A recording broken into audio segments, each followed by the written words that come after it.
ভক্তবৃন্দের চরণে আমার কোটি কোটি দণ্ডবাদ প্রণিপাত। পদ্ম পুরাণে ঋষি বলছেন, সর্তব্য সততং বিষ্ণু বিশ্বর্তব্য ন জাতুচিত সর্বে বিধি নিষেধাসু হৃদয়রিব কিঙ্করা। শাস্ত্র খুললেই কত বিধি কত নিষেধ। বিধি মানে এটা করো সেটা করো, তাকে বলে বিধি। নিষেধ মানে এটা করো না সেটা করো না, নিষেধ। কত বিধি কত নিষেধ, এক একটা মাসে, এক একটা বারে, এক একটা দিনে কত বিধি, এক একটা সময়ে কত বিধি কত নিষেধ। সব বিধি এবং সব নিষেধ আমাদের পালন করা সম্ভব না। তাই ঋষি ঠিক করে একটা বিধি আর একটা নিষেধ মেনে। একটা বিধি কি না, সর্তব্য সততং বিষ্ণু, সব সময় ভগবান শ্রীহরিকে স্মরণে রাখবে, মনে রাখবে সব সময়। সংসারের সকল কাজে, শয়নে স্বপনে নিদ্রায় জাগরণে, সংসারের সমস্ত কর্মে সব সময় ভগবান শ্রীহরিকে হৃদয়ে রাখে। সর্তব্য শ্রী ধাতু তব্য প্রত্যয় করে, সংস্কৃতে এই তব্য প্রত্যয় কখন হয়, বিধিবাচক ক্রিয়াপদ বোঝালে পারে এই তব্য প্রত্যয়টি হয়। স্মরণ করা প্রতিটি জীবের কর্তব্য, না করলে সেটা পাপ হয়। বিধি লঙ্ঘন করলে পাপ হয়, এটাই নিয়ম। প্রত্যয় বলে প্রত্যব্যয়, শাস্ত্রের ভাষা বলে প্রত্যব্যয়, অর্থাৎ পাপ হয় বিধি লঙ্ঘন করলে। আর নিষেধটা কি বলে, বিশ্বর্তব্য ন জাতুচিত, কখনো গোবিন্দকে ভুলো না, এই নিষেধটা মনে রাখবে। কখনো গোবিন্দকে ভুলো না, এই নিষেধটা সব সময় মনে রাখবে। আর অন্য কোন বিধি আর অন্য কোন নিষেধ পালন করবার দরকার নেই। কারণ সর্বে বিধি নিষেধাসু, সকল বিধি এবং নিষেধ মানে হয় সব বিধি এবং নিষেধ হয় এতয়র এবং কিঙ্করা, এই দুটো বিধি নিষেধের কিঙ্কর মানে চাকর। তাহলে মূল বিধি হলো গোবিন্দকে স্মরণ, আর নিষেধ হলো গোবিন্দকে বিস্মরণ। আর যত যত জগতের বিধি এবং নিষেধ আছে, এরাই মূল বিধি এবং নিষেধের কিঙ্কর। এই একটা বিধি আর একটা নিষেধ মেনে চললে জীবনে মঙ্গল। আপনার বাড়িতে আপনার ছেলের বিয়ে হবে, মেয়ের বিয়ে হবে, পিতৃ শ্রাদ্ধ হবে, মাতৃ শ্রাদ্ধ হবে, প্রথমে এসে বিষ্ণু স্মরণ করেন। পুরী দেশে দেখবেন প্রথমেই বিষ্ণু স্মরণ করেন। কেন বিষ্ণু স্মরণ? মাধব মাধব বাচি মাধব মাধব হৃদি স্মরন্তি সাধব সর্বে সর্ব কার্যেষু বাধব। আমি যখনই বসলেন, আপনি আচমন করে যেই বসলেন, পুরীতে আপনাকে বিষ্ণু স্মরণ করলো। অর্থাৎ যে কাজটি করতে বসেছেন সে যেন সুসম্পন্ন হয়, তার জন্য গোবিন্দকে স্মরণ করতে হবে। মাধব মাধব বাচি, বাচি মানে বাক্য, বাক্যে যেন মাধব মাধব বলি। মাধব মাধব বাচি, মাধব মাধব হৃদি, শুধু বাক্যে বললে হবে না, মনে মাধব মাধব হৃদি স্মরন্তি সাধব সর্বে। জগতে যত সাধুজন আছেন না, তারা ভগবান শ্রীহরিকে সব সময় স্মরণ করে। সর্ব কার্যেষু, জগতের প্রতিটি ছেলের বিয়ে, উপনয়ন, সংসারের প্রতিটি কর্মে, সংসারের প্রতিটি কর্মে বিষ্ণু স্মরণ করে করতে। আবার মাঝেও বিষ্ণু স্মরণ। যখন মাঝ পথে কোন অনুষ্ঠান করছেন না, কি বললাম, বললেন ওম বিষ্ণু ওম বিষ্ণু হরি ওম তৎসৎ হরি ওম তৎসৎ হরি ওম তৎসৎ। আবার যখন কাজটি শেষ হচ্ছে তখন কি বলতে হয়, দেখো তখন তোকে বলতে হয় মন্ত্রহীনং ক্রিয়াহীনং ভক্তিহীনং জনার্দন যৎপূজিতং ময়া দেব পরিপূর্ণং তদস্তুমি। যখন পুরীত বলে না, কান পেতে ভালো করে শুনবেন, অর্থ করি কি? মন্ত্রহীনং ক্রিয়াহীনং, আমি মন্ত্র জানি না, আমি কোনো ক্রিয়াকর্ম জানি না, আমি যা যা পূজা করলাম প্রভু, যেটুকু অনুষ্ঠান করলাম তোমার করুণায় সেটি সম্পূর্ণ হয়ে যাবে। যদ অক্ষরং পরিভ্রষ্টং মাত্রাহীনঞ্চ যদ ভবে পূর্ণং ভবতু তৎসর্বং তৎপ্রসাদাৎ জনার্দন। আমার যদি মন্ত্র উচ্চারণে কোনো ভুল হয়ে থাকে, কোনো অক্ষরের মাত্রা দিয়ে না থাকি, তাহলে হে গোবিন্দ তোমার করুণায় সেটা যেন সম্পূর্ণ হয়ে যায়। তাহলে দেখুন, জগতের প্রতিটি কর্মে সাধুরা, ঋষিরা বলে গেছেন, গোবিন্দকে স্মরণ করবে শয়নে স্বপনে নিদ্রায় জাগরণে। এখানে শ্রীমদ্ ভাগবতের দ্বাদশ স্কন্ধে, একাদশ স্কন্ধে, ভাগবতে একাদশ স্কন্ধে গোবিন্দ উদ্ধব তার প্রিয় ভক্ত উদ্ধবকে বলছে। ভাগবত তার কটা স্কন্ধ? 12টা স্কন্ধ। যেমন মহাভারতের 18টা পর্ব, রামায়ণের 7টা কাণ্ড, গীতার 18টা অধ্যায়, ঠিক তেমনি শ্রীমদ্ ভাগবতের 12টা স্কন্ধ। এই পর্বকে বলা হয় স্কন্ধ। তার মধ্যে একাদশ স্কন্ধটিকে কি বলা হয়? ভগবানের ললাট। ললাট মানে কপাল। ভাগবতের 12টা স্কন্ধ ভগবানের 12টা অঙ্গ। ভগবানের 12টা অঙ্গ। ভগবান আর ভাগবত পৃথক নয়, একই। ভগবানই ভাগবত রূপে অবতীর্ণ হয়েছে, গ্রন্থ রূপে অবতীর্ণ হয়েছে। ভাগবতের 12টা স্কন্ধ, প্রথম এবং দ্বিতীয় ভগবানের 2 চরণ, তৃতীয় ও চতুর্থ ভগবানের 2 উরুদেশ, পঞ্চম ভগবানের নাভি, ষষ্ঠ ভগবানের বক্ষ, সপ্তম অষ্টম ভগবানের 2 বাহু, নবম ভগবানের কণ্ঠ, দশম ভগবানের মুখারবিন্দ, একাদশ ভগবানের ললাট, দ্বাদশ ভগবানের মস্তক। এই 12টা অঙ্গ। তাহলে বলুন, গোবিন্দ যা শ্রীমদ্ ভাগবত তাই। গীতার ঠিক দেখবে, প্রথম 5টি গীতা তো ভগবানের শক্তি, মা তো গীতাকে মা বলি অঙ্গ। মায়ের প্রথম 5টা অধ্যায় বক্ত্রাণি পঞ্চজানি, 1 থেকে 5, এই 5টি অধ্যায় মায়ের মুখ। তারপরে পরপর 10টি বাহু, দশাধ্যায় পূজাশ্রী। তারপর 10টি অধ্যায় পরপর 5টা মুখ, 10টা বাহু। তারপরে 16 অধ্যায় মায়ের উদর, পেট। 17, 18 মায়ের চরণ। তাহলে গীতার ভাগবত দুটি কেমন গুরুত্ব। দুটোই একটি ভগবানের দেহ, একটি ভগবতীর দেহ, ভগবত শক্তির দেহ, সেটা অভিন্ন একবারই। তাই গীতা এবং ভাগবত ভারতবর্ষের মন্দিরে মন্দিরে, দেবালয়ে, গৃহে গৃহে সর্বত্র পাঠ হয়। এত শ্রদ্ধার সঙ্গে, এত সম্মানের সঙ্গে পাঠ হয়, এত মর্যাদার সঙ্গে। পৃথিবীর আর কোন শাস্ত্র এত মর্যাদা পান না। সেই ভাগবতের একাদশ স্কন্ধে, স্কন্ধকে হচ্ছে ললাট। ললাটে কি লেখা থাকে? ললাটে ভাগ্য লেখা থাকে, ভাগ্যলিপি লেখা থাকে। তা ভাগ্যটা কি করে তৈরি হয়? নিজ নিজ কর্মের দ্বারাই ভাগ্য তৈরি হয়। ভাগ্যটা এমনি হয় না।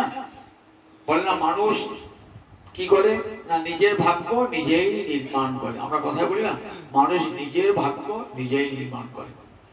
আপনি যেমনটি কর্ম করবেন এই জন্য, আর তেমনি ফলটি ভোগ করবেন। আমরা বলি কর্মফল ভোগ করছি। সত্যি তো, আমি আগে জন্মে যদি পাপ কর্ম করে থাকি, তার ফল তো আমাকে ভোগ করতেই হবে। সকর্ম ফলভোগ প্রমাণ।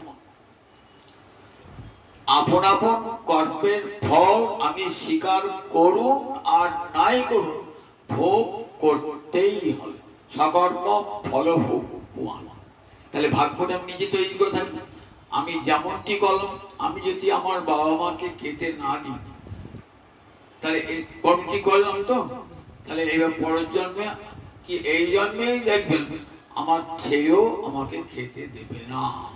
যদি বলি আমার ভাগ্য বলে কাঁদি, বলে তুমি তো নিজেই করেছো, এই ভাগ্য তো তুমি নিজেই তৈরি করেছো, কেউ তো তৈরি করে দিয়ে যায় না, তুমি তৈরি করেছো। তাহলে আপন কর্মের ফল প্রত্যেককেই ভোগ করতে হয়। তাই এখানে ভগবান সমস্ত জীবের মঙ্গল কামনায় উদ্ধবকে বলছেন মানুষ যেন এমন কর্ম করে যাতে সে চির শান্তি লাভ করতে পারে, চির কল্যাণ লাভ করতে পারে। জগতের ধন জন সম্পদ কোনটাই চির কল্যাণ আনতে পারে না। তাই বললেন দেখো ভগবান বিশ্বজীবীর ললাটে লিখে দিচ্ছেন এই ললাট লিপি, দেখো এমন কর্ম করবে যে কর্ম তোমার জীবনের প্রভাত থেকে শুভ সূচনা করে দেবে। বললেন শোনো উদ্ধব, দেখো মানুষ নিজের কর্মফল নিজেই তৈরি করে তো। বিষয়ান ধ্যায়তশ্চিত্তং বিষয়েষু বিসজ্জতে মামনুসরতশ্চিত্তং মজ্জেব প্রবিলীয়তে। বিষয়ান ধ্যায়ত, যারা সব সময় বিষয় চিন্তা করে তারা বিষয়ে ডুবে যায়, আর বিষয়ে ডোবার ফলে বিষয় চিন্তার যে কুফল, বিষয় বাসনার যে কুফল, তাকে সেটা ভোগ করতেই হবে। আপনি সারাটা জীবন টাকা পয়সা উপায়ের কথাই ভাবলেন, বাড়ি ঘর তৈরির কথাই ভাবলেন, এমন সুন্দর দুর্লভ মানব জন্মটা লাভ করে একটা দিনও হরি বললেন না, একটা দিনও কৃষ্ণ বললেন না, একটা দিনও ভজন সাধন করলেন না। তার ফলটা কি হবে বলেন? ফলটাও এই যে কৃষ্ণ ভজনের জন্য যে যোগ্য দেহ দিয়েছিলেন ভগবান, তার তুমি অপচয় করলে, আর ফল তোমাকে ভোগ করতেই হবে। তোমাকে বিষয় তোমাকে একদিন নরকের পথে নিয়ে যাবে। বিষয়ী মানুষ একদিন নরকের পথে বিষাম ধ্যায়ত চিত্তং বিষয়েষু বিসজ্জতে, এই বিষয় তাকে পঙ্কে ডোবাবে। বিষয়ের জন্য এমন অশান্তি সে ভোগ করবে যে ঘরে বাইরে সর্বত্র এমন অশান্তি ভোগ করবে যে শেষকালে নিজের মৃত্যুকে প্রতিপন্ন করবে। কাগজ খুললি দেখতে হবে এত বিষয় ভোগ, বিষয় ভোগের নেশা যায় না, ধার দেনা কোনো বিষয় ভোগ করতে হবে। কি ফল? শেষ পর্যন্ত দেনার দায়ে আত্মবিসর্জন, গোটা গোটা পরিবার আত্মবিসর্জন করছে। বিষয় কত কুফল আমরা চোখের সামনে দেখি, যে কত কুফল। কেন জীবনটাকে একটু সুন্দরভাবে চালনা করা যেত না? এত ভোগের নেশা যে ধার কোনো বিষয় ভোগ করতে হবে, জীবনটাকে বদলিয়ে ফেলতে হবে। দেখুন তার বিষময় ফল হয়ে যায়, গোটা পরিবার বাড়ির ঘর সব পড়ে থাকলো, ছেলে মেয়ে বউ সব গলায় দড়ি দিয়ে আত্মহত্যা করলো। এমন সুন্দর দুর্লভ মানব জীবনটা কি হয়ে নষ্ট হলো? শুধু বিষয় ভোগ করতে গিয়ে ব্যর্থ হয়ে গেল। তাই বিষয়ের যে কত কুফল আমরা চোখের সামনে দেখি, শুধু ভাগবতের কথা শুনে নয়, চোখের সামনে দেখি। বিষয়ের নেশা মানুষকে পাগল করে দেয়, মানুষ উন্মাদ হয়ে যায়, কান্ডা কাণ্ড জ্ঞান থাকে না। গীতাও তো বলে দেখুন, ধ্যায়তো বিষয় স্পংশ সঙ্গস্তে শুভজায়তে সংজ্ঞাত সংজায়তে কাম কামাত ক্রোধোভিজায়তে ক্রোধাৎ ভবতি সম্মোহ সম্মোহাৎ স্মৃতিবিভ্রম স্মৃতিভংসাৎ বুদ্ধিনাশ বুদ্ধিনাশাৎ প্রণশ্যতি। আপনারা গীতা পড়েন দেখবেন, সেটাও বলছেন বিষয়ের ধ্যান করলে কি হয়, শেষ পর্যন্ত বিনাশ দেখিয়ে আসে। বিষয় চিন্তা করতে করতে বিষয়ে আসক্তি বেড়ে যায়, বিষয় পাওয়ার জন্য কামনা জন্মায়, আর আমার সেই কামনার পথে যে বাধা হয়ে দাঁড়ায় তার প্রতি আমার ক্রোধ হয়, ক্রোধের ফলে আমি হিতাহিত জ্ঞান শূন্য হয়ে যায়, ভালো মন্দ বিচার করতে পারি না, ক্রোধের বশে এমন কর্ম করে ফেলায় যার ফলে ইহ জীবনে দণ্ড ভোগ করতে হয়, আবার যে পরলোক সেখানে গিয়েও দণ্ড ভোগ করতে হবে। বুদ্ধিনাশাৎ পরস্য। তাহলে বিষয়ের যে কি কুফল সেটা লিখেছে।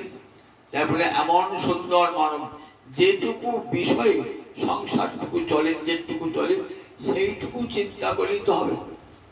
আর যে এই যে দুর্লভ মানব জন্ম ভগবান দিয়েছেন তো বিষয় সেবার জন্য নয়।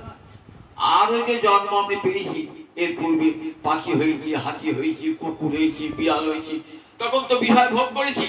নর্দমার কৃমিকীট হয়ে তো বিষয় ভোগ করেছি। কিন্তু বিষয় হল সর্বতোষায় বলে এমন এমন জনি নাই যে জনিতে বিষয় ভোগ হয় না। কিন্তু মানব জন্ম এমন এক দুর্লভ জন্ম, যে জন্ম বিষয় ভোগের জন্য নয়।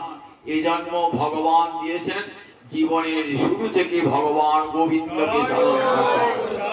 দুর্লভ মানব জন্ম। তাই মা অনুসরত সব সময় স্মরণ, ক্ষণে সব সময় স্মরণ। অনুসরণ মানে সব সময় স্মরণ, ক্ষণে ক্ষণে স্মরণ, ক্ষণে ক্ষণে অনুক্ষণ।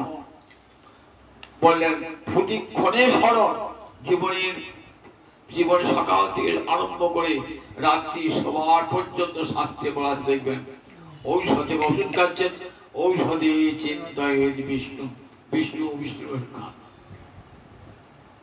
ভোজনে চ জনার্দন, যখন খাচ্ছেন তখন জনার্দন করে জনার্দনের কথা চিন্তা করুন। শয়নে পদ্মনাভ, শোয়ার সময় পদ্মনাভম পদ্মনাভ শয়ন করুন।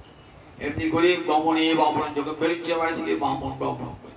তাহলে জগতের জীবনের প্রতিটি পরতে গোবিন্দকে স্মরণ করেছে। জীবনটিকে সুন্দর করে গড়ে তুলবার, এই জগতে মঙ্গল লাভ করবার একটাই বড় উপায় যে সবসময় সতত ভগবানকে স্মরণ করা।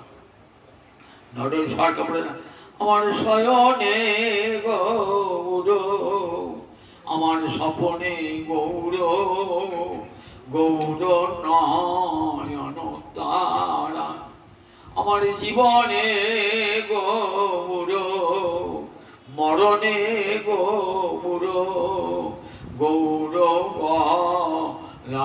গলারোহারা। শয়নে গৌর, স্বপনে গৌর, জীবনে গৌর, মরণে গৌর। সব সময় ভগবানের স্মরণ। জীবনের শুরু থেকে শেষ পর্যন্ত ভগবানের স্মরণ। এখন উদ্ধব যদি জীবনটাকে সুন্দর করতে চায় জীব, তাহলে মা মনুষ্যত মজ্জেব প্রবীয়ত। সংসারে থাকো প্রতি নয়, সংসার যেন তোমাতে না থাকে। সংসার থাকবে কেমন করে? অনেকে তো স্থিরমতি ভক্তিমান মেয়ে প্রিয়ানো, গীতার ভক্তিকে কি বলেছে? অনেকে তো মানে বাড়ি না থাকা নয়, বাড়ি না থাকলে ভগবানের সেবা করবো কেমন করে? বলে বাড়ি থাকুক, কিন্তু বাড়িতে যেন আসক্তি না থাকে। জানতে হবে এটা আমার বাড়ি নয়, অপরের বাড়ি দখল করে বলছি। জগতে এই বাড়ি ঘর সম্পদ একার গোবিন্দের। ঈশোপনিষদের প্রথম মন্ত্রী, বেদের প্রথম মন্ত্রী ঈশোপনিষদের, ঈশাবাস্যমিদং সর্বং যৎকিঞ্চ জগত্যাং জগৎ। বলেন জগতের সর্বত্রই গোবিন্দের আবাস, সব গোবিন্দের। গোবিন্দের জায়গায় বাস করি আর নিজের বাড়ি বলছি, নিজের বাড়ি বলছি, বাস করছি গোবিন্দের জায়গায়। গোবিন্দের জিনিসই গোবিন্দকে দিচ্ছি। আবার আমি বলছি গোবিন্দকে দিচ্ছি, তুমি দাদা এই গোবিন্দকে দেবে কোথা থেকে পেয়েছি? তার যে গঙ্গা জলি, যেমন গঙ্গা পূজা হয়, তার যিনি তাকেই দেওয়া হয়। অথচ কি অহংকার, আমি গোবিন্দকে হার পড়ালাম, আমি গোবিন্দকে রাধারী চরণে নতুন পড়ালাম, কত অহংকার। তুমি দেবার কে? তোমার দেবার কি শক্তি আছে? কার নিয়ে তুমি দিচ্ছ? এই কথা একেবারেও চিন্তা করি না। কার বাড়িতে বাস করছো, কে বাড়ির মালিক? ভাবতে হবে সবসময় এই বাড়ি আমি ভাড়াটিয়া, আমার বাড়ি নয়, আমার ঘর নয়, আমার সম্পদ নয়। ঈশাবাস্যমিদং সর্বং যৎকিঞ্চ জগত্যাং জগৎ। বলেন সব গোবিন্দের, জগতে যা কিছু আছে সব গোবিন্দের। তাই এই বলে মা মনু সর্বচিত্ত, তারই করুণায় বেঁচে আছে। মা মনু সর্ব, সংসারে থাকো মন গোবিন্দ চরণ। দেখুন কত কত ভক্ত ভাগবতে রেখে গেছেন। রাজর্ষি ভরতের নাম শুনেছেন তো? যার নাম অনুসারে এই দেশটার নাম হলো ভারতবর্ষ। ভালো করে জানা উচিত, কেন নাম হলো ভারতবর্ষ? অন্য দেশ নাম হলো না কেন? ভারতের ভারতের নামানুসারে এই দেশটার নাম হলো ভারতবর্ষ। সেই তিনি ছিলেন রাজর্ষি। রাজর্ষি কাকে বলা? রাজা হয়েও ঋষি, রাজা হয়েও মনটি ভগবানের, তাদেরকে কি বলতো? রাজর্ষি। যেমন সীতার পিতা জনক রাজর্ষি, রাজা হয়েও মন ভগবানে। বলছেন মিথিলায়াং প্রদগ্ধায়াং ন মে দজ্জতি কিঞ্চন কিঞ্চন, মিথিলায়াং প্রদগ্ধায়াং ন মে দজ্জতি কিঞ্চন। রাজর্ষি আরো বলছে মিথিলা যদি পুড়ে যায় যাবে আমার নাকি? মিথিলা মিথিলা পুড়লে গোবিন্দের মিথিলা পুড়বে। মিথিলায়াং প্রদগ্ধায়াং ন মে দজ্জতি, আমার তো কিছু পুড়ছে না, ভগবানের পুড়বে।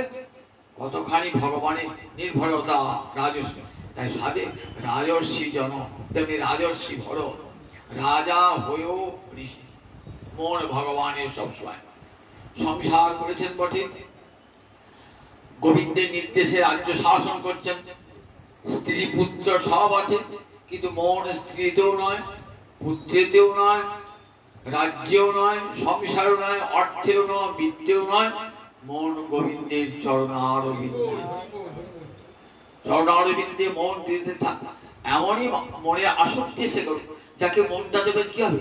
তার প্রতি ধীরে ধীরে আসক্তি আসবে, ধীরে ধীরে ধীরে ধীরে ধীরে আসক্তি আসবে।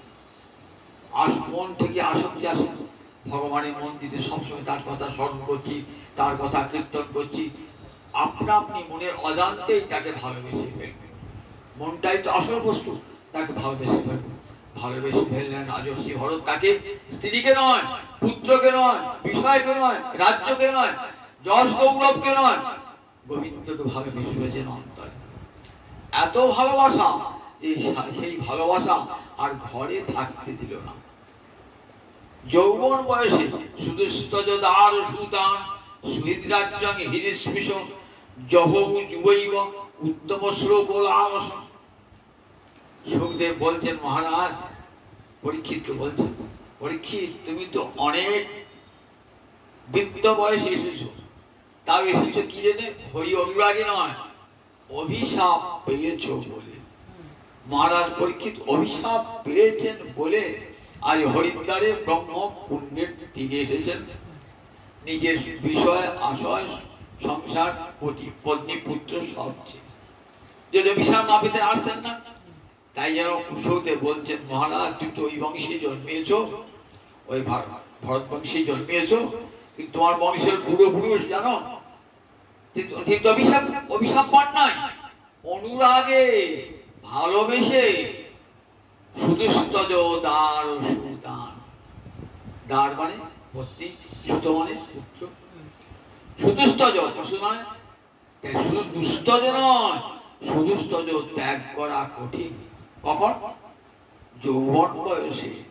তখন স্ত্রীর প্রতি কত আকর্ষণ, তখন পুত্রের প্রতি কত আকর্ষণ থাকে মানুষের। বৃদ্ধ বয়সে আকর্ষণ হালকা হয়ে যায়, কিন্তু ওই বয়সে কত আকর্ষণ সংসারের প্রতি, অর্থের প্রতি, বিষয়ের প্রতি, যশগৌরবের প্রতি। যৌবন বয়সে সবার একটা আকর্ষণ থাকে, তো ত্যাগ করা যায় না।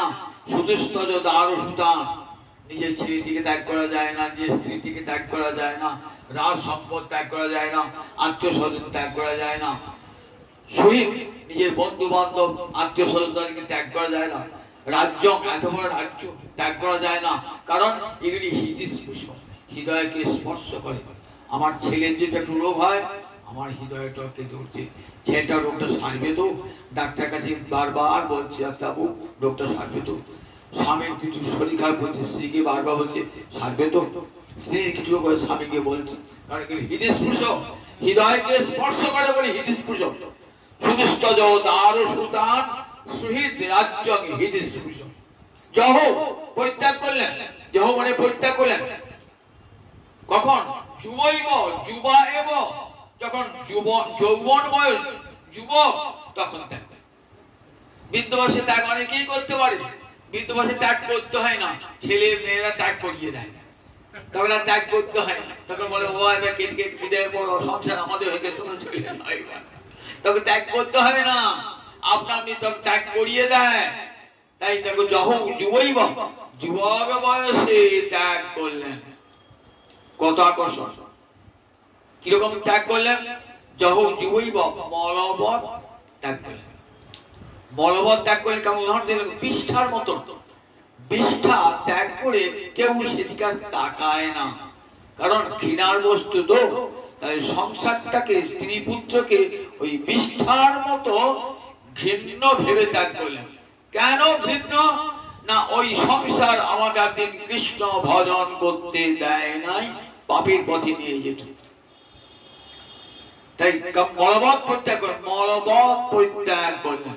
পরিত্যাগ করে কেন মলবৎ পরিত্যাগ করলেন? কেন বলেন মল ত্যাগ করে যেমন তার পিছনে কেউ তাকায় না, ঠিক তেমনি সংসার ত্যাগ করার পিছন দিকে তাকান নাই, সংসার দিকে তাকান নাই, প্রবল কৃষ্ণ অনুরাগে ছুটছেন।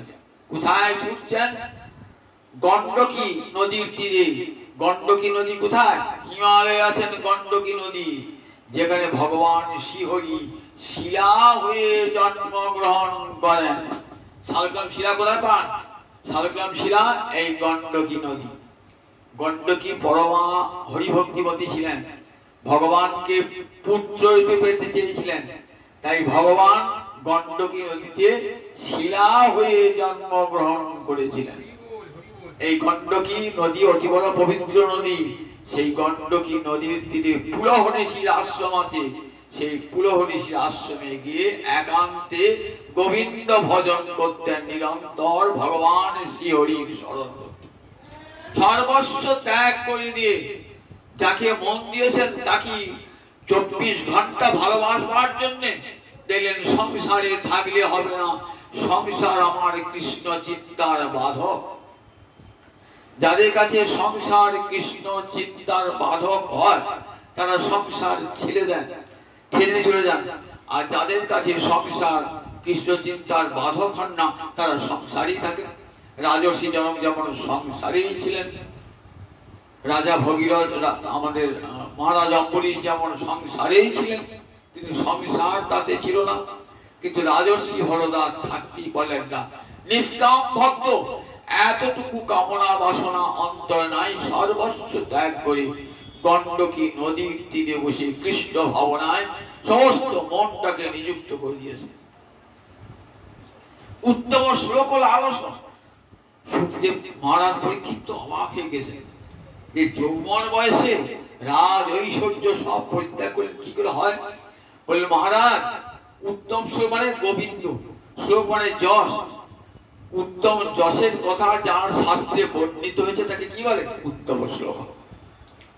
লালসা বলে লালসা, লোভ যখন চরম পর্যায়ে পৌঁছায় তখন তা কি বলে? লালসা বলে। গোবিন্দের প্রতি এত সুতীব্র লালসা, আর সংসারে থাকতেই পারলেন না, সংসার ছেড়ে বেরিয়ে পড়লেন। সংসার ছেড়ে বেরিয়ে পড়লেন কোথায়? পুলহনীশীর আশ্রম। ঠিক যেমন গৌরবতার দেখে রঘুনাথ দাস গোস্বামী পাদ সমস্ত স্ত্রী পুত্রাদি সব পরিত্যাগ করে চলে গেলেন গৌরহরির চরণে, পুরী ধামে গিয়া চরণাশ্রয় করলেন। কিসের তার অভাব ছিল? অঢেল বৈভব, সংসার, এত ঐশ্বর্য, আবার ঘরে সুন্দর স্ত্রী, সব ছিল তার। কিন্তু বোন বলেন একেবারে যেই হ্যাঁ রে সে আখিবি রাতে না রে মনে উন্মাদন গোড়া চাঁদ। রঘুনাথ, তোমার কিসের অভাব ছিল? কেন তোমার এই বৈরাগ্য এলো? কেন সংসার ছেড়ে তুমি চলে গেলে স্ত্রী পুত্রকে কাঁদিয়ে?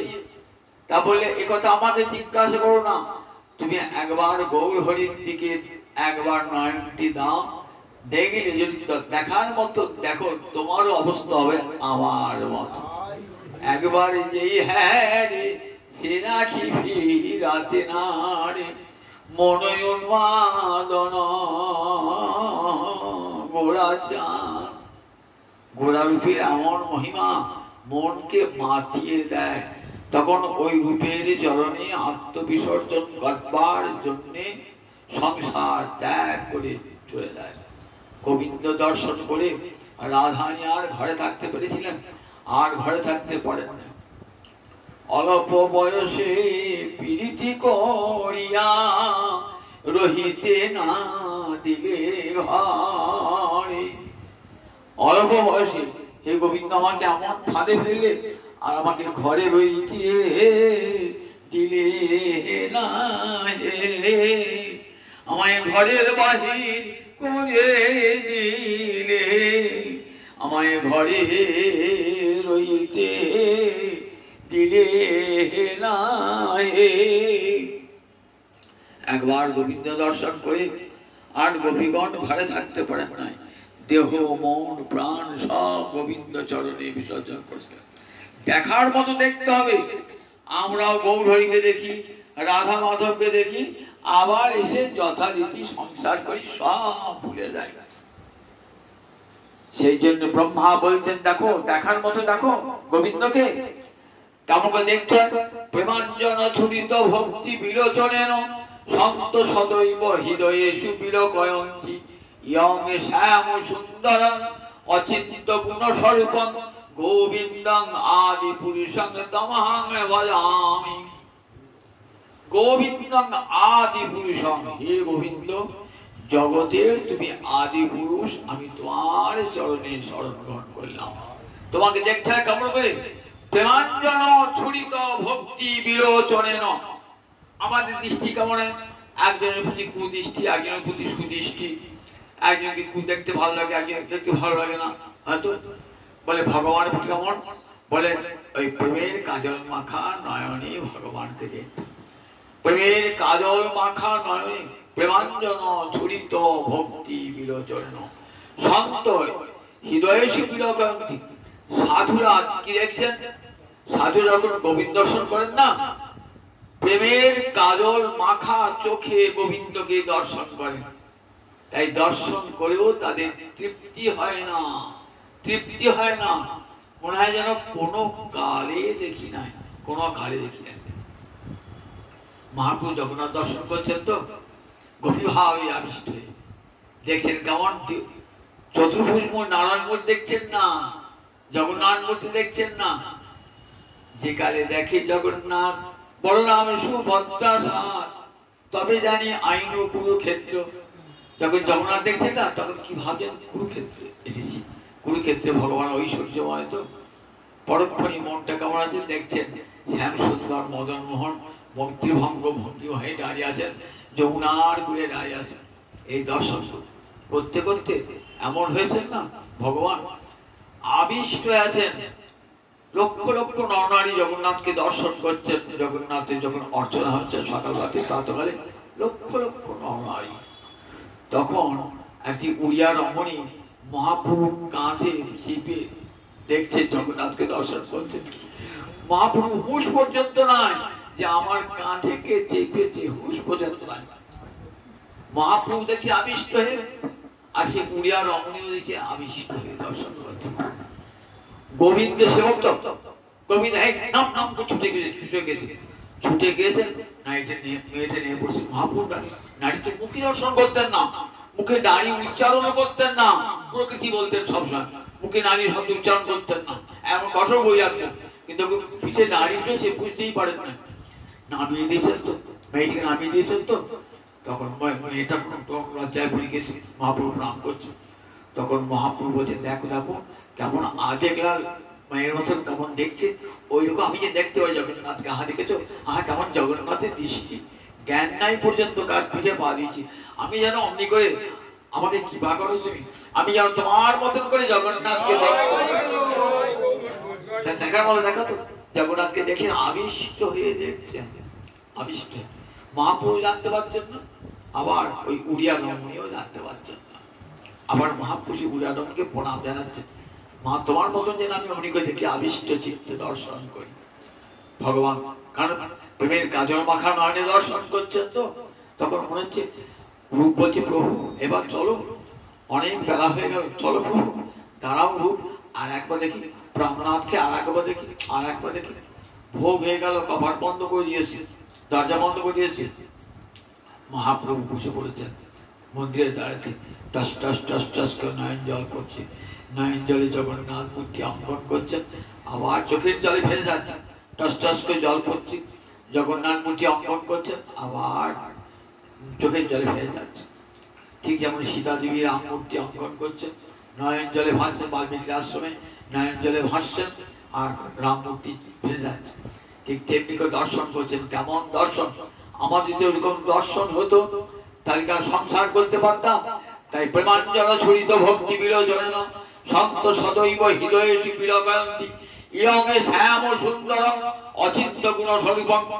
ব্রহ্মা বলছেন, তোমাকে যারা ওই প্রেমের কাজল মাখা নয়নে দেখে তারা তো আর সংসার করতে পারে না, সংসার ছেড়ে চলে যায় তারা।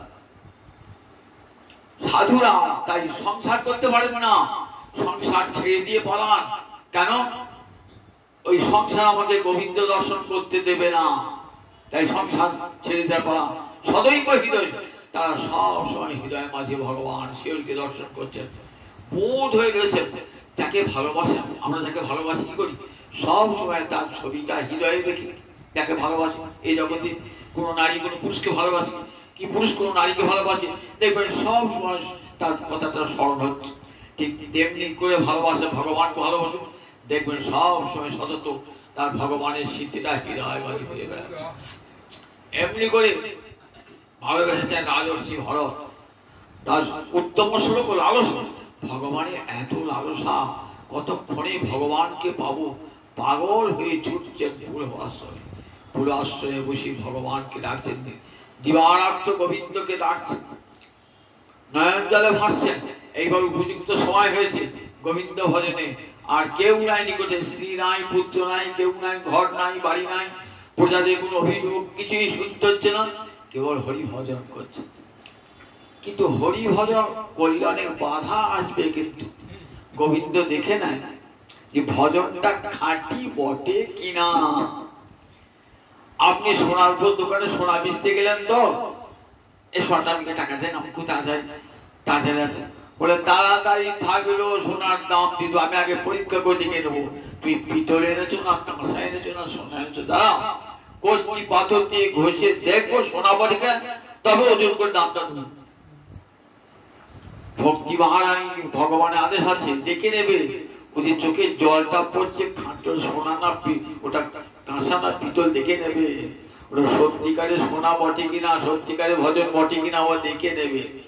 দেখে নিয়ে পরীক্ষা করে কষ্টি পাথরে ঘষে দেখে নিয়ে তারপর আমার কাছে পাঠাবে। জগতে ভক্তি মহারানী পরীক্ষা করবো যে আছে।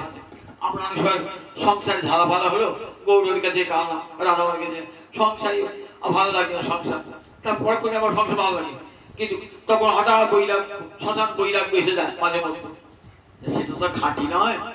তাই দেখুন ভগবান দেখেন, পরখ করে দেখেন যে আমাকে ভালোবাসাটা খাঁটি বটে কিনা।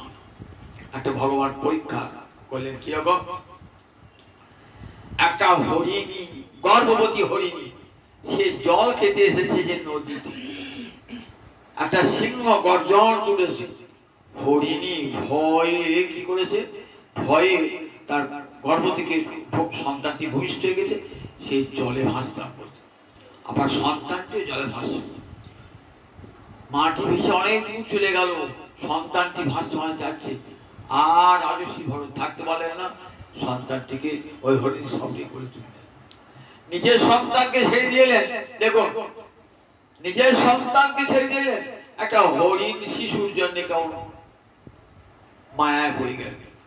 বলে করে নিয়ে এলেন হরিণ শিশুটি, এবার কাছে রাখেন, খাওয়ান, ঘাস খাওয়ান।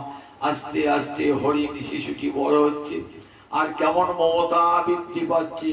নিজের ছেলের মমতা ত্যাগ করে, স্ত্রীর মমতা ত্যাগ করে হরিণ শাবকের মমতায় পড়ে গেলেন। কেমন কঠোর পরীক্ষা ভগবানের, কেমন মায়া! দেখুন, কঠোর পরীক্ষায় গোবিন্দের কাছে যাওয়ার সোজা কথা।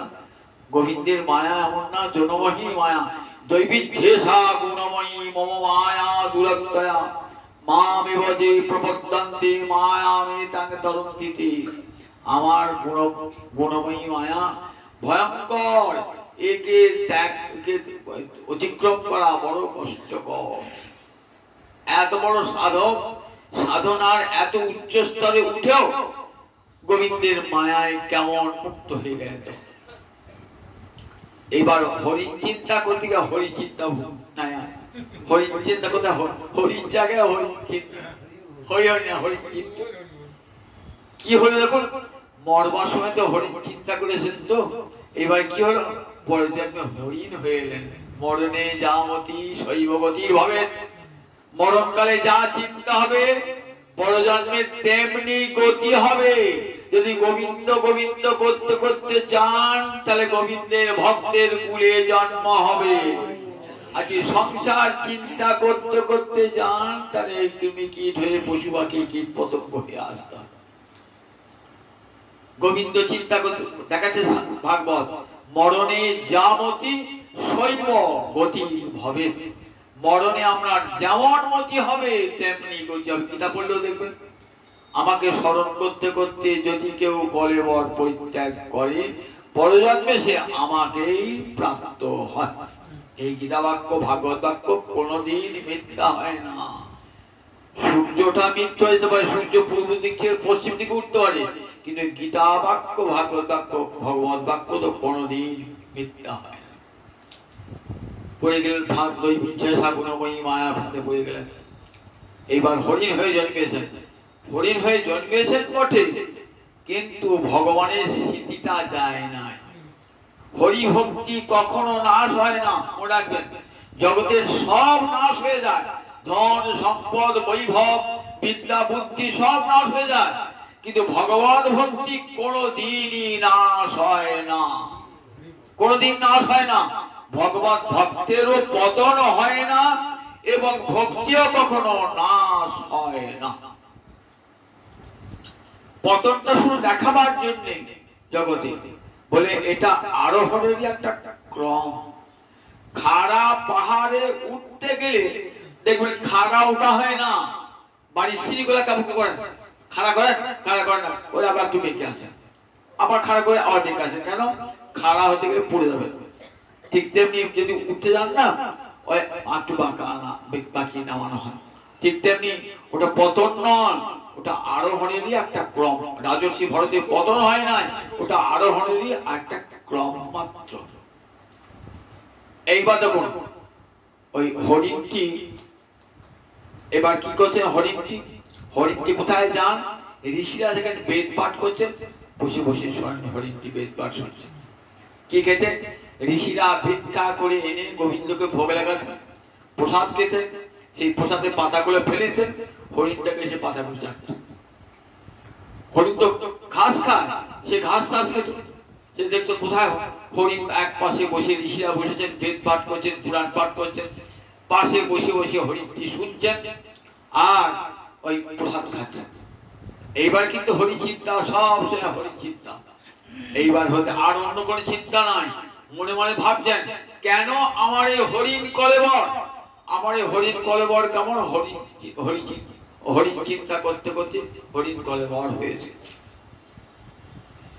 ঠিক ভূষণটি কাকের মতো, চন্ডাল দেহে রামচন্দ্র কৃপা পেয়েছেন, তো ওই ভূষণটি কাক ওই সে গরুরকে শোনাচ্ছে, রাম কথা শোনাচ্ছে। ঠিক তো হরিণ হয়েছেন বটে, কিন্তু হরি চিন্তা যায় না। এইবার কি হলেন, হরিণ যখন জীবনটি যাবে না, এইবার আর হরিণের চিন্তা না, এবার হরি চিন্তা করতে করতে প্রাণটি পরিত্যাগ করেছে।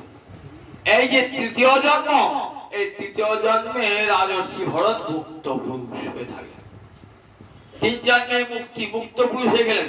এই জন্মে কেমন, ব্রাহ্মণ ঘরে জন্মালেন, বড় হলেন, বাবা বেদ পাঠ শেখাবেন, কি ছেলে থাকতো কালা বোবা পাগলের মতো, নুলো খেপার মতন থাকতো ছেলে। বাবা বহু চেষ্টা করলেন চতুষ্পাঠে গিয়ে পড়ানোর জন্য, নিজে বাবা পণ্ডিত, ছেলেকে আর কিছুটি অক্ষর পরিচয় পর্যন্ত করাতে পারলেন না।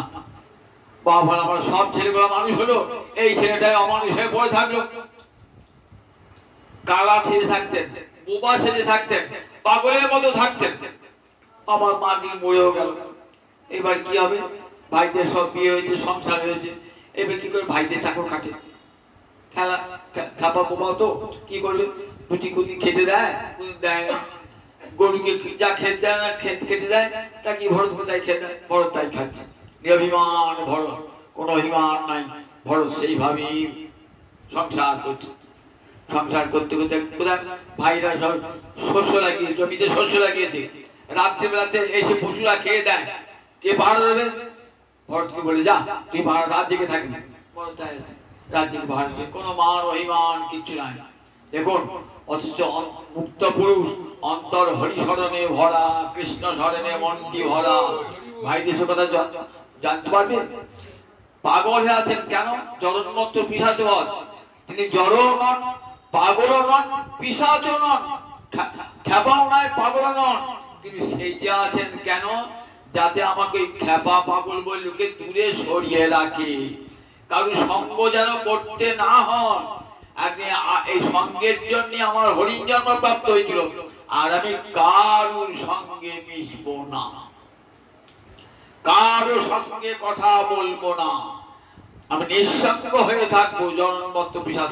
সবাই খ্যাপা বলে আমাকে উপেক্ষা করবে, সবাই পাগল বলে উপেক্ষা করবে, জড়বুদ্ধি বলে উপেক্ষা করবে, সেটাই হবে আমার পক্ষে কৃষ্ণ ভজনের সহায়ক।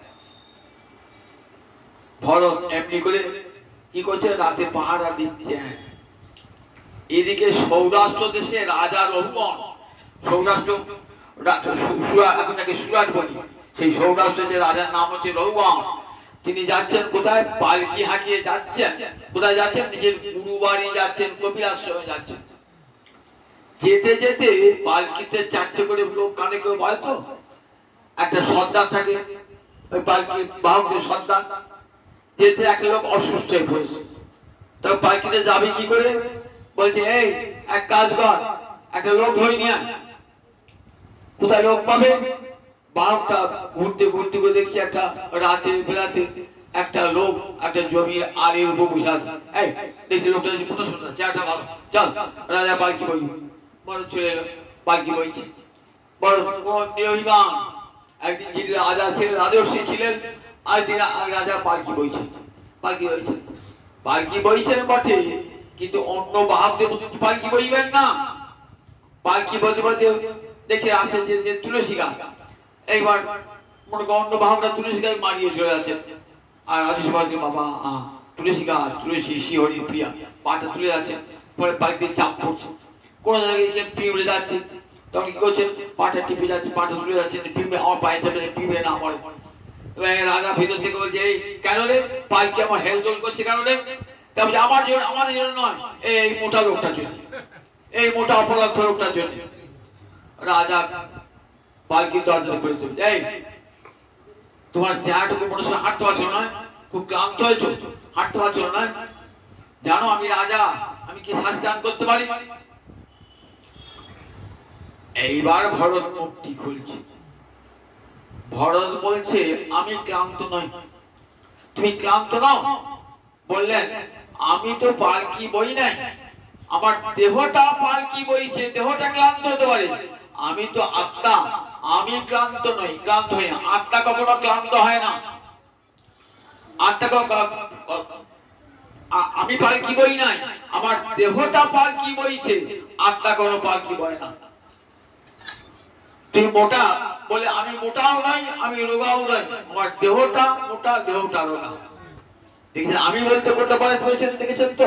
আমি বললে দেহ বোঝায় না, আমি বললে ইন্দ্রিয় বোঝায় না, আমি বললে বুদ্ধি বোঝায় না, আমি বললে মন বোঝায় না। এসবের অতিরিক্ত যে বস্তু তার নাম আমি। আমি আমরা আমি বলতে কি বুঝি? দেহটাকে আমি বলি। আবার কখনো বলে আমি অন্ধ বলে চোখটাকে আমি বলি, আমি বুদ্ধিমান বলি আমি বুদ্ধিকে আমি বলি। তাহলে দেহ মন বুদ্ধি কোনটাই কিন্তু আমি নয়। এই সবের অতীত যে বস্তু সে হল আমি, আত্মা, জীবাত্মা। রাজা আবার বলছেন রাজা আপনি বললেন আমি রাজা শাস্তি দান করতে পারি। বলছে এটা হয়তো এই জন্মে আপনি আমার শাস্তি দেবেন, পরের জন্মে আমি পালকি চেপে যাবো, আপনি আমাকে শাস্তি দেবেন। নামো তো পালকি, নামো তো পালকি, নামো। তুমি কে? তা বলছে আগে আপনি বলুন আপনি কে? বলছেন আমি রাজা, জানো? বলে হ্যাঁ সে তো বুঝতেই পারছি। কোথায় যাচ্ছে না? বলছি গুরু বাড়ি যাচ্ছি। ও গুরু বাড়ি যাচ্ছে, কি জন্য? গুরুর কাছে উপদেশ দেওয়ার জন্য যাচ্ছি, গুরুর কাছে। তা গুরু বাড়ি পালকি চড়ে কেউ যায় নাকি? রাজু ভরত বলছে গুরু বাড়ি তো পালকি চড়ে কেউ যায় না, পালকি চড়ে যায় না গুরু বাড়িতে, ওটা কামকে যেতে হয়। বলে পায়ের ধুলায় জগতে রাস্তার ধুলায় গড়াগড়ি দিতে দিতে যেতে হয় গুরু বাড়ি। আপনি রাজ অহংকার নিয়ে গুরুর কাছে যাচ্ছেন, গুরু আপনাকে উপদেশ দান করবে, আপনি গুরুর কাছে হরিভক্তি পাবেন? এত অহংকার এখন রাজা। আপনি বলছেন আমি রাজা, আমি আপনাকে শাস্ত্রায়ন করতে, হ্যাঁ শাস্ত্রায়ন করতে পারেন, কিন্তু আমি যখন পরজন্মে রাজা হব, আপনি পালকি বইবেন, আমি আপনাকে শাস্ত্রায়ন করবো, পাল্টে যাবে না। আপনি আমাকে বলেন আমি ক্লান্ত, আমি রোগা, আমি মোটা, আমি রোগাও নাই, মোটাও নাই, ক্লান্তও নাই, আমি পালকিও বই নাই। বলেন এই যে তুমি এই যে এমন জ্ঞান তুমি পেলে কোথা হতে? তা বললেন জানো, আমার কৃষ্ণ ভক্তির প্রভাবে আমার এই জ্ঞান বৈরাগ্য এসেছে, অন্তরে কৃষ্ণ ভক্তির প্রভাবে, গুরুর কাছে শেখা ভক্তি হরি ভক্তি আমার যায় না। তাই রাজা তুমি গুরু ভক্তি লাভ করতে চাচ্ছ, কেমন করে গুরু গৃহে যেতে জানো? ভক্তের পদধূলি অঙ্গে মারতে মারতে যেতে হয়। বিনা মহৎপাদ রজভিষেকম, ভক্তের পদধূলি অঙ্গে না মাগলে কোনোদিন হরি ভক্তি লাভ হয় না। ভক্তি মহাদানী অহংকারীর ধর্ম নয়, আনুগত্যের ধর্ম। গুরু এবং বৈষ্ণবের আনুগত্য, সাধু গুরু বৈষ্ণবের আনুগত্য ছাড়া হরি ভক্তি লাভ হয় না। রাজা তোমার হরিভক্তি লাভ হতে হবে। যদি হরিভক্তি লাভ করতে চাও তাহলে ভক্তের পায়ের ধুলা আগে অঙ্গে মাখো, অহংকারহীন হও, বিনয়ী হও, অনুদ্ধত হও। গুরুর কাছে গিয়ে বলো গুরুদেব আমি তোমার শিষ্য স্তেহং সাধিমা, আমাকে তুমি উপদেশ দাও, আমি তোমার চরণে শরণাগত। রাজা রঘুগণের জ্ঞান ফিরে গেল। রাজর্ষি ভরত আবার দেখুন, রাজর্ষি ভরতকে একদিন মাঠ পাড়া দিচ্ছেন, তো একদিন ডাকাতের আগেকার ডাকাতেরা কালী পুজো করে ডাকাতি করতে আসতো, তা কালী পুজো করে নরবলি দেবে, তার নরবলি দেওয়ার জন্য মাঠের যে লোকটা ধরিয়ে দিয়েছিল সে লোকটা পালিয়ে গিয়েছে। এই বা ধরি কাকে ধরবে? বনের মধ্যে পেয়েছে, মাঠ পাড়া দিয়েছে, ভরতকে ধরিয়ে চলে গেছে। ভরত চলে গেল, হত্যা করবে। ভরতের এতটুকু ভ্রুক্ষেপ নাই। ভরত নিয়ে গেল কোথায়? একবার সেই কালী মন্দিরের কাছে নিয়ে গেছে, স্নান টান করিয়েছে, পুজো টুজো করিয়েছে, স্নান টান করে মধ্যে বলে এবার যুবকাষ্ঠে মাথাটা ঢুকিয়েছে, খাড়া তুলেছে বলিদান করবার জন্য। বলিদান করতে যাবেন, বলিটা নামা যাবেন, বলি করতে যাবেন, ঠিক সেই সময় মা যিনি ছিলেন মৃন্ময়ী তিনি চিন্ময়ী হয়ে গেলেন, মূর্তি থেকে বেরিয়ে এলেন। এই সেই খাড়াটা কেড়ে নিয়েছেন, কেড়ে নিয়ে কি করলেন? যে খাড়া উঁচু করেছিল তারই মুন্ডু কাটলেন, যতগুলি দস্যু সব মুন্ডুগুলো কাটলেন। মুন্ডু কেটে যেমন বল খেলে না, তেমনি করে মা বল খেলতে আরম্ভ করলেন। সঙ্গে সঙ্গে রাজর্ষি ভরতকে মুক্তি দান করলেন। রাজর্ষি ভরত কিছু কষ্ট মুক্তি দান করলেন, জগৎকে দেখালেন যে নমে ভক্ত পুনঃস্বতি। গীতায় ভগবান বলেছেন শোনো অর্জুন, জগৎকে বলো জগতের আমার ভক্তের কখনো বিনাশ হয় না, বিনাশ হয় না, বিনাশ হয় না। কোনতে অপ্রতিজানি নমে ভক্ত বিনশ্বতি। ওহে কুন্তীর নন্দন, জগতে প্রতিজ্ঞা করে বলো যে আমার জন্য হে গোবিন্দ আমি তোমার হলাম বলে গোবিন্দ চরণে যে একবার শরণাগতি গ্রহণ করে তার কখনো বিনাশ হয় না, বিনাশ হয় না, বিনাশ হয় না, তার বিনাশ হয় না। আমার ভক্তের কখনো বিনাশ নাই। রাজর্ষি ভরতের জীবন শিক্ষা দিয়ে তিন জন্মে রাজর্ষি ভরতের মুক্তি লাভ হয়ে গেল। গোবিন্দ চরণে রাজর্ষি ভরত বসে গেলেন। রাজর্ষি ভরতের এই উপাখ্যান শুনিয়ে বলছেন দেখো মহারাজ, তুমি তো ভক্ত বংশে জন্মেছ, আবার এই ভক্তের রক্ত তোমার অঙ্গে রয়েছে। মহারাজ পরীক্ষিত, যে বংশে জন্মিয়েছ না সে বংশ বড় পবিত্র বংশ। হরিভক্তের বংশে জন্মালে কৃপা পাওয়া যায়। যেমন প্রহ্লাদ কোন বংশে জন্মে, দেখুন প্রহ্লাদের বংশে জন্মেছেন যারা, তারাই কিন্তু সবাই পেয়েছেন এই কৃপাটা। বলি পেয়েছেন কৃপা, বানাসুর পেয়েছেন কৃপা, বিরোচন পেয়েছেন কৃপা। হরিভক্তের সব রক্ত তাদের অঙ্গে বহমান, তো তাই সবাই কৃপাটি পেয়েছেন। দেখাচ্ছেন যে ভক্তের সঙ্গে বিন্দু মাত্র সম্পর্ক থাকলেও জীবের কেমন মুক্তি হয়ে যায়। তাই মহারাজ পরীক্ষিত বল, মহারাজ তুমি বড় ভাগ্যবান, জন্মেছ এমন একটি বংশ যে বংশটাই হরি ভজনের জন্য পাণ্ডব বংশে জন্মিয়েছ। পাণ্ডব বংশ তো চিরকালের জন্য কৃষ্ণচরণ আশ্রিত। মহারাজ যুধিষ্ঠির তোমার পিতামহ কেমন করে কৃষ্ণ ভজন করেছেন। তোমার ওর পিতামহ অর্জুন কৃষ্ণ সখা ছিল তার, তুমি সেই বংশে জন্মিয়েছ। সুতরাং কৃষ্ণ ভক্তি তোমার তো চিরকালের কেনা, তোমার কৃষ্ণ ভক্তি উত্তরাধিকার সূত্রে তুমি কৃষ্ণ ভক্তি পেয়েছো। মহারাজ কৃষ্ণচরণ স্মরণ করে সমস্ত ভয়কে জয় করে গোবিন্দ চরণ তোমার লাভ হবেই হবে। তুমি গোবিন্দ চরণে চলে এসেছো। জগৎকে বলেন দেখো ভক্তের সঙ্গ লাভ, ভক্তের বংশে জন্মালো লাভ। তখন করে গোবিন্দ চরণ প্রাপ্ত হয়ে মহারাজ পরীক্ষিত চলে গেলেন কেমন দেহেতে, বলেন ভিতরে একটি সিদ্ধ দেহ তৈরি। 7 দিন ব্যাপী হরিকথা শুনলেন, কত ভক্তের কথা শুনলেন, শুনে ভিতরে ভিতরে একটি দেহ তৈরি, যে দেহ দিয়ে গোবিন্দ সেবা হবে, চিন্ময় দেহ। এই দেহটা দিয়ে রক্ত মাংসের দেহ দিয়ে গোবিন্দ সেবা হবে না, তাই আর একটি দেহ তৈরি হলো, যে দেহ দিয়ে গোবিন্দের সেবা হবে। চলে গেলেন কোথায়? সেই খগেন্দ্র ধর পাদৌলম গোবিন্দ চরণে মহারাজ পরীক্ষিত চলে গেলেন, যেটি তার চিরবাঞ্ছিত চিরকাঙ্ক্ষিত। বলেন এই ভক্তের কথা শুনলে কি হয়? ভক্তের কথা শুনলে ধীরে ধীরে ভগবান শ্রীহরির কথায় রুচি হয়, ভগবানের রুচি চলে আসে, ভগবানের ভালোবাসা চলে আসে। এই ভক্তের কথা, ভগবানের কথা শুনবার পূর্বে আগে ভক্তের কথা প্রাণ ভরে শোনো, ভক্তের পায়ের ধুলে অঙ্গে মাখো। মহাপ্রভু জগৎ জীবকে বলেন দুটো জিনিসের পরিচয় করলেন, ভাগবত শাস্ত্রের সঙ্গে আর ভক্তের সঙ্গে। ভক্তের কৃপা না হলে ভাগবত শ্রবণও হয় না।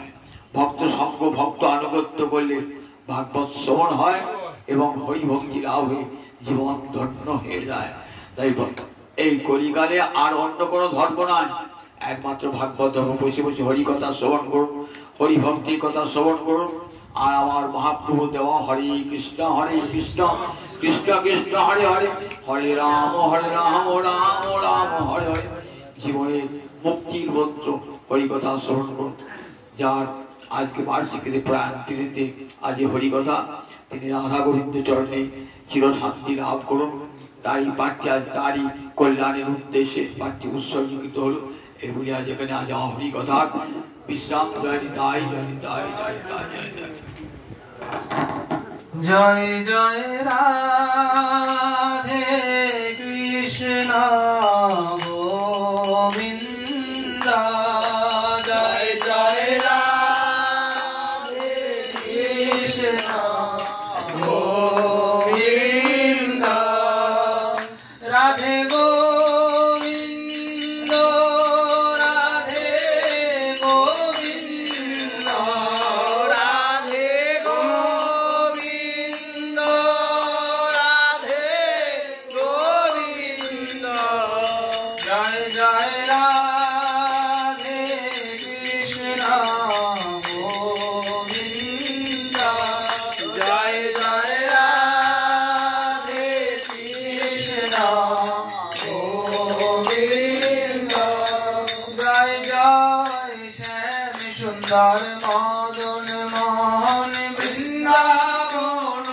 চন্দ্র, জয় জয় শ্যাম সুন্দর মদন মোহন বৃন্দাবন চন্দ্র, জয় জয় রাধা রমন রাস বিহারী শ্রী গোকুলানন্দ, জয় জয় রাধা রমন রাস বিহারী শ্রী গোকুলানন্দ, জয় জয় রাসেশ্বরী বিনোদিনী ভানুকুল চন্দ্র, জয় জয় রাসেশ্বরী বিনোদিনী ভানুকুল চন্দ্র, জয় জয় ললিতা বিশাখায়াদি যত সখী বৃন্দ, জয় জয় ললিতা বিশাখায়াদি যত সখী বৃন্দ, জয় জয় কাত্তায়নী পৌর্ণমাসী আর বীরাবৃন্দ, জয় জয় কাত্তায়নী পৌর্ণমাসী আর বীরাবৃন্দ, জয় জয় শ্রীরূপ মন্দির